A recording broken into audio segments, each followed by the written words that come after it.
مسلمانوں کی لڑکیاں مرتد ہو کر ہندوؤں کے ساتھ جا چکی ہیں۔ آر ایس ایس نے ایک بہت بڑی ٹیم تیار کی ہے جو اپنے ہندو نوجوانوں کو 3 یا 6 مہینے کی ٹریننگ دیتے ہیں، اردو زبان بہترین لکھنوی زبان سکھاتے ہیں، تشریف رکھیے، کیسے مزاج ہیں، کیا حال ہے، خیریت ہے، آپ کی دعائیں ہیں، یہ الفاظ سکھاتے ہیں، اور الحمدللہ، انشاءاللہ، ماشاءاللہ، انا للہ، یہ سب سکھاتے ہیں، اور اپنے نوجوان لڑکوں کو یہ سکھا کر کہتے ہیں اب تو مسلم لڑکیوں کو پھنساؤ، اور یہ بھی کہتے ہیں کہ ایک لڑکا اگر کسی مسلم لڑکی کو اس نے مرتد کر لیا تو 2.5 لاکھ کا چیک تو اسی وقت ملے گا، ذاتی مکان اس کے نام کا ہم دیں گے، اور جاب دیں گے، 3 چیزیں دیں گے۔ بے روزگاری کے اس دور میں جس میں کہ کوئی جاب مل ہی نہیں رہا ہمارے نوجوانوں کو، وہ نوجوان، وہی غیر مسلم نوجوان سوچتے ہیں کہ بھئی دونوں ہاتھ میں لڈو ہیں، ہم تو ایک لڑکی کو اپنا بھی لیں گے، اس کو ادھرم بھی بنا دیں گے، اور پھر 2.5 لاکھ کا چیک بھی ملے گا، ذاتی مکان بھی ملے گا، اور اس کے بعد جاب بھی ملے گا۔ کتنا سستا سودا ہے۔ کسی ہندو لڑکی کے ساتھ اگر شادی کرنا ہو تو مصیبت ہے، وہ تلک اور وہ جہیز اور وہ رسمیں اور وہ مسائل، اتنی مصیبت ہے۔ یہاں تو ہم کو مفت میں لڑکی مل رہی ہے، بلکہ لڑکی کے بدلے پتہ نہیں کیا کیا مل رہا ہے۔ اس مہم پر لگ گئے ہیں کروڑوں نوجوان، لیکن ہم سو رہے ہیں۔ اللہ جانے کون سا کوڑا ہمیں چاہیے اللہ کا، کون سا درہ چاہیے، کون سا تماچا چاہیے، کون سا عذاب چاہیے ہمارے جاگنے کے لیے۔ میں نے آیت پڑھی تھی، یہ جو اس وقت کا مسئلہ گناہوں کا نہیں ہے، اس وقت کا اصل مسئلہ ارتداد کا ہے۔ ہمارا ایمان چھیننے کے لیے بلینز آف ڈالرز کے فنڈ ایلوکیٹ کیے گئے ہیں، ان پیسوں کا صرف ایک استعمال ہے، مسلمانوں کی جان اور مال لوٹنا۔ یہ بہت چھوٹا کام ہے، اب جو کام ہے وہ یہ کہ ایمان چھینو ان سے، ڈراؤ دھمکاؤ بھی، لالچ بھی دو۔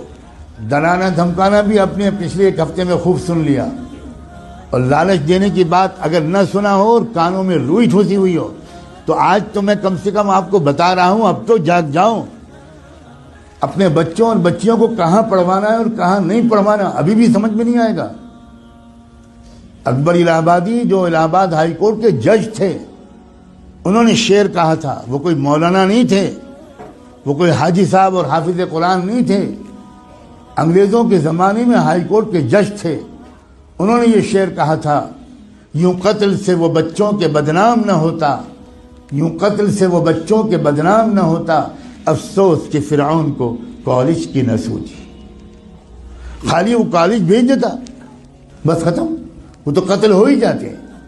اپنے ادارے قائم کرنا، اپنے اداروں میں اپنے بچوں اور بچیوں کو پڑھوانا اسلامی تہذیب کے ساتھ۔ میں بالکل نہیں کہتا کہ آپ نہ پڑھوائیں، لیکن یہ ضرور کہتا ہوں کہ اس طرح پڑھوانا کہ ان کی عزت بھی لوٹے، ان کا ایمان بھی چھینے، اس طرح پڑھوانے سے بڑھ کر کوئی پاگل پن دنیا میں نہیں۔ اس سے بہتر یہ ہے کہ میری بیٹی بالکل ان پڑھ رہے، جس کو لگتا ہو کہ یہ غلط جملہ ہے بھگتے گا انشاءاللہ۔ خدا جانے کب ہوش آئے گا، خدا جانے کب تک ہم جمعے کی نماز پڑھ کر اپنے کو اللہ کا ولی سمجھتے رہیں گے۔ ہم میں سے اکثر لوگ اپنی لڑکیوں کو کالجز میں، یونیورسٹیز میں، اسکولز میں بھیجتے ہیں، اور بالکل خبر نہیں لیتے کہ ہماری لڑکی وہاں سے سائنس پڑھ رہی ہے یا وہاں فحاشی پڑھ رہی ہے، ہماری لڑکی وہاں سے میتھمیٹک اور فزکس پڑھ رہی ہے یا وہاں سے کفر سیکھ رہی ہے، بالکل بے خبر ہے۔ جب کوئی کہتا ہے کہ بھائی اپنی لڑکیوں کو پردہ کراؤ، باحیا بناؤ، بے پردہ مت رکھو، یہ مولانا لوگ پتہ نہیں کیا پرانے زمانے کی باتیں کرتے ہیں، کیا پرانے زمانے کی باتیں۔ زمانہ بدل گیا، زمانہ بدل گیا، رسول اللہ بدل گئے، اللہ بدل گیا، قرآن بدل گیا، اسلام بدل گیا، کیا بدل گیا؟ یہ کہیے کہ ہم بدل گئے، زمانے کو مت کہیے کہ زمانہ بدل گیا، جھوٹ ہے کہ یہ زمانہ بدل گیا، کہیے کہ ہم بدل گئے۔ ہم منافق ہو گئے. ہم نے ایمان کو جنت کو معمولی چیز سمجھا ہے, ہم نے جہنم کو معمولی چیز سمجھا ہے. ہزاروں لاکھوں لڑکیاں, جو لڑکیاں گھر سے برقع پہن کے نکلتی ہیں, کبھی آپ فالو کیجئے اپنی بیٹی کو. جو لڑکی برقع پہن کے نکلتی ہے اس کو باپ کو کہہ رہا ہوں میں, اس کے بھائی سے کہہ رہا ہوں, کبھی دیکھیے کہ کیا وہ برقع گھر سے باہر کتنی دور تک رہتا ہے, اور اس کے بعد وہ برقع لپٹ کر پرس میں جاتا ہے, اور اس کے بعد کیا ہوتا ہے. کتنی بے خبر ہے امت مسلمہ.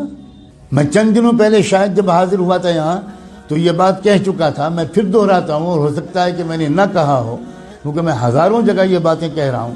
اتراکھنڈ سے میرے پاس میسج آیا کہ خود ایک وہ لڑکی جو خود حافظ قرآن تھی وہ مرتد ہو گئی. کچھ خبر نہیں ہوئی. عجیب غریب قسم کی غفلت ہے ہم پر. خدا جانے کون سا نشہ پہ آیا ہم. ابھی 2 روپے کھو جائیں تو نیند اڑ جاتی ہے, ابھی کوئی سودا مہنگا مل جائے 5 روپے تو حالت خراب ہو جاتی ہے, کھانا نہیں کھایا جاتا, اور ایمان چھن رہا ہے, ڈاکے پڑ رہے ہیں ایمان پر. کیا منہ دکھائیں گے محمد رسول اللہ کو قیامت میں؟